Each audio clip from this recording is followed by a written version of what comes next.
मो ना विजय कुमार महांती मु बरगड़ सांबादिक all Odisha EPF pension association रो सभापति अच्छी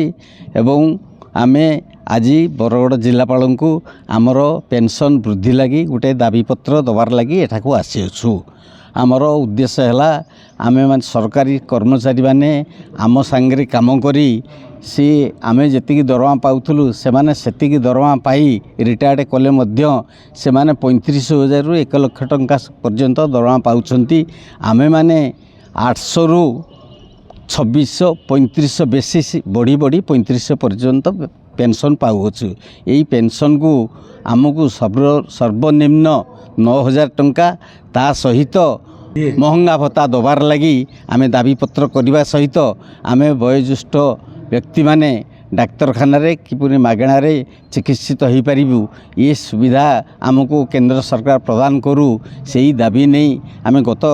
7 वर्ष है आंदोलन करि आसिछु किंतु सरकार आमर दाबी को आज पर्यंत हे ज्ञान करिसेंती एवं आमर दाबी की से स्मरण करू नाहंती किंबा विचार को नहीं नाहंती। सेही सकाशे आउ थरे सरकार को चेतई दबार लगी जिलापाल माध्यम रे आज आमे आउ थरे दाबी पत्र दबार लगी आसुछु। ई जदि आमर दाबी गोटाए मास भी 30 दिन भितर पूरण न हुए आमे माने प्रतीक धर्मघंट करूँ रास्ता रोक चेष्टा करूँ रास्ता रोक करने को चेष्टा करूँ नहेले दिने आमरण अनशन 7 दिन पर पुणे दिने आमरण अनशन तापर अनिर्दिष्ट काल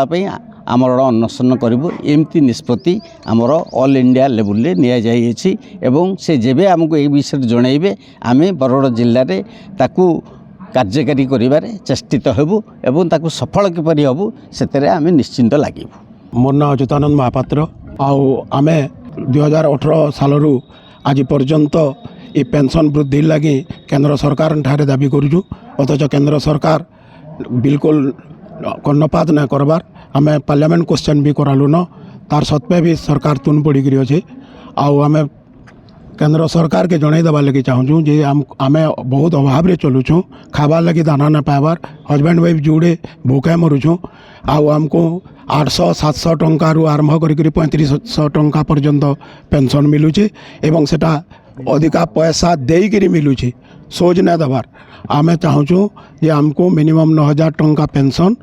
महंगा भत्ता एवं सरकार जेन स्वास्थ्य बीमा योजना अच्छे जेनटा आमर केंद्र सरकार आयुष्मान योजना हो कि आमर ओडिशा सरकार योजना हो से आमको स्वामी स्त्री 2 जन को लागू करवार लगी आमे सरकार ठारे दाबी प्रदान करूँ। इथिलागी आमे कलेक्टर जरिया